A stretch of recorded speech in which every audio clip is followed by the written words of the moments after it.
folks, welcome back. Thanks for joining another video. Today we're going to be tying a super simple, very effective Euro fly pattern. This is just in a olive color, but you can go crazy and really change up the colors, go with some browns, some of those more earth tones, but very simple. I think it's 2 or 3 different materials. I'll be sure to leave the full recipe in the description below, so be sure to check that out. But let's get started.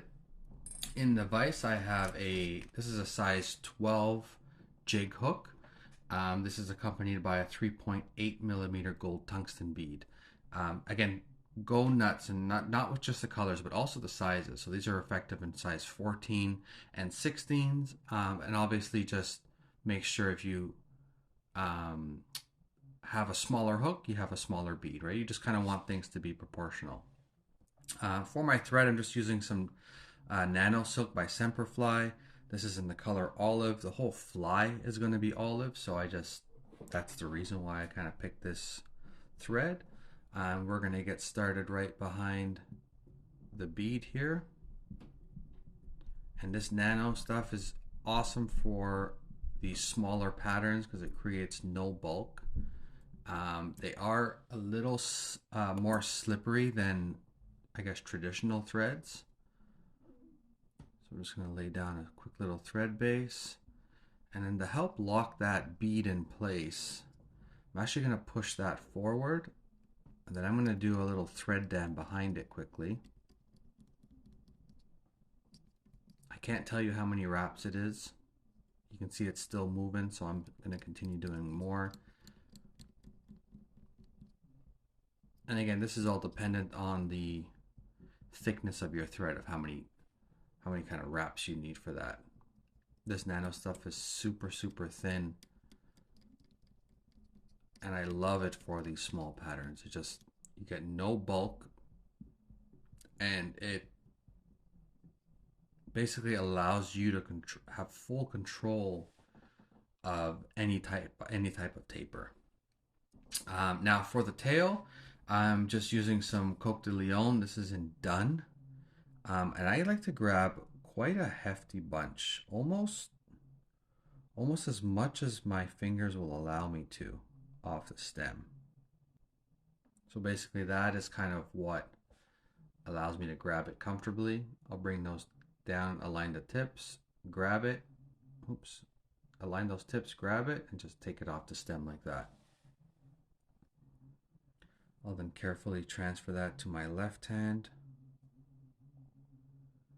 back to my right to flip it, to orient it. And I do like these tails pretty on par with the length of the shank. So I'm going to sort of do a quick measurement, transfer that, and then with a quick pinch wrap, you can keep those right on top.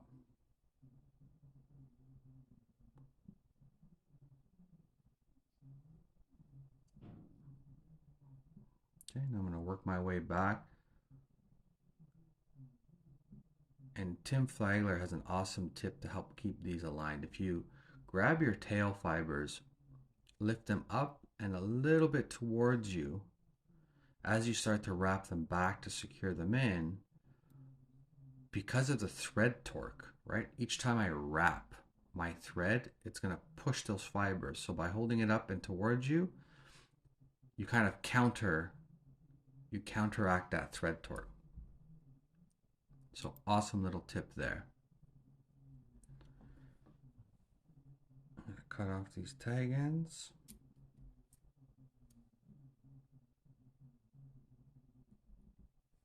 You know, it's always different tying for videos than you actually do tying, because you never want to try to block the camera.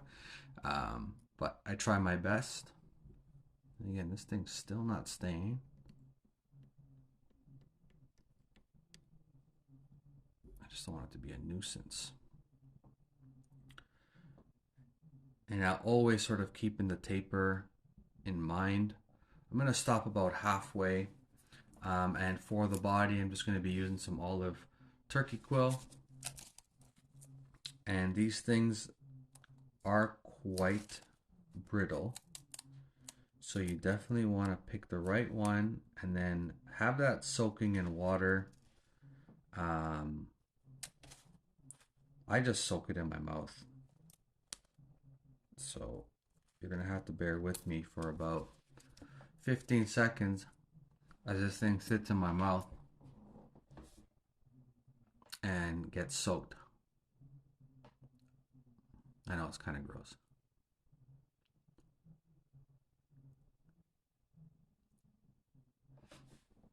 Okay, now these have a transparent side and a non-transparent side. The transparent side is the part that I want to overlap my wraps. So I'm going to make sure this is sitting up, because once I tie it in like so, my first wrap is going to come up. Oops. My first wrap is going to come up and over. So that transparent side is now on this side. So my next wrap is going to be on top of that little transparency, and that gives it some nice segmentation. Again, these tips are super brittle, so you never want to tie into those. What I will do is I'll just kind of pick a spot that I think is nice and proportionate to the size of the fly, pick that there, and start tying in that way.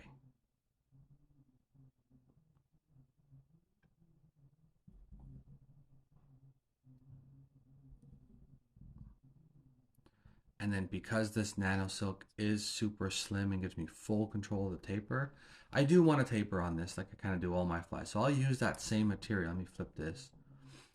Flip it back and use it to help build that taper rather than snip it off from the get-go.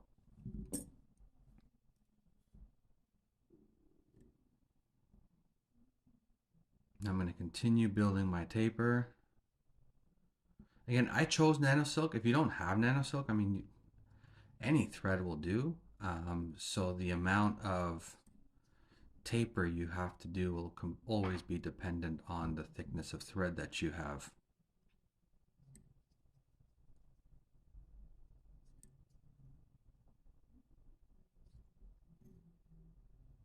And the nicer you do your body, your foundation, the nicer that turkey quill is going to wrap.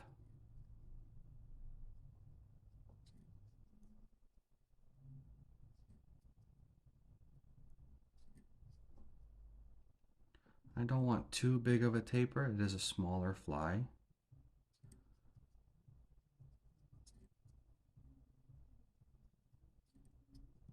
Okay.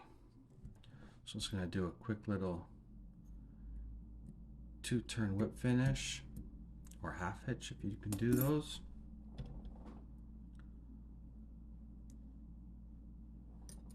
Get that out of the way. And now for the first wrap, I do it manually just because I want to get nice and close to that tail, and I find it a little hard with any type of pliers. So once I have that first wrap, then I'll grab my hackle pliers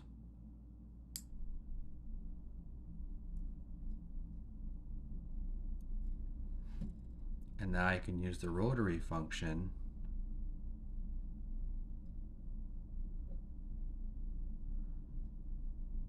to spin this up.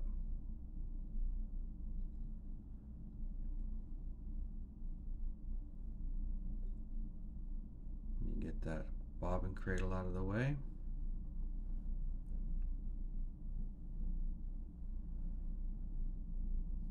Now at this point, once it's secured in, you could put some, UV finish on the body, give it some extra durability. I'm not going to, simply because I like that really buggy look.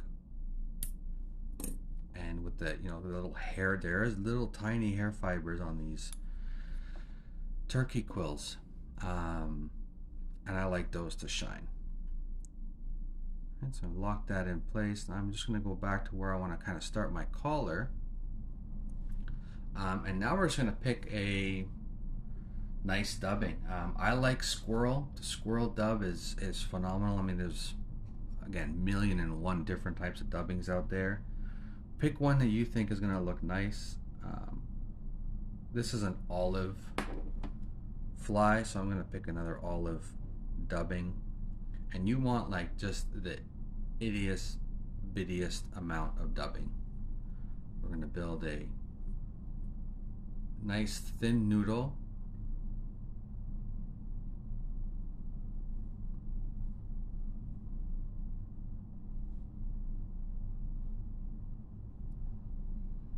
So again, give you that control of how much dubbing you want, right? So at this point, this is fishable. I'm gonna put a little bit more.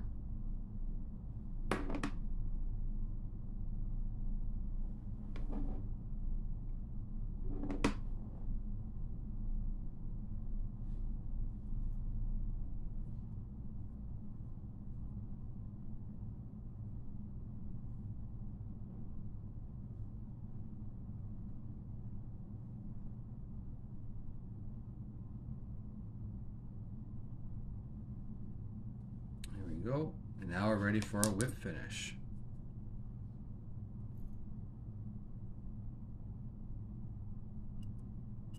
And again, because the nano silk is a little bit more slippery, I'm going to do 2 whip finishes.